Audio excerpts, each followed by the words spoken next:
اے محمد صلی اللہ علیہ وآلہ وسلم، بے شک تم پیغمبروں میں سے ہو، سیدھے رستے پر ہو۔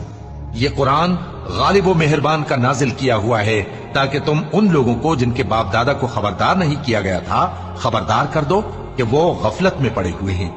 ان میں سے اکثر پر اللہ کی بات پوری ہو چکی ہے، سو وہ ایمان نہیں لائیں گے۔ ہم نے ان کی گردنوں میں طوق ڈال رکھے ہیں اور وہ ٹھوڑیوں تک پھنسے ہوئے ہیں، تو ان کی گردنیں اکڑی ہوئی ہیں، اور ہم نے ان کے آگے بھی دیوار بنا دی اور ان کے پیچھے بھی، پھر ان پر پردہ ڈال دیا تو یہ دیکھ نہیں سکتے۔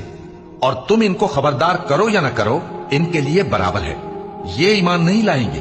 تم تو صرف اس شخص کو خبردار کر سکتے ہو جو اس نصیحت یعنی قرآن کی پیروی کرے اور رحمان سے غائبانہ ڈرے، سو اس کو مغفرت اور بڑے ثواب کی بشارت سنا دو۔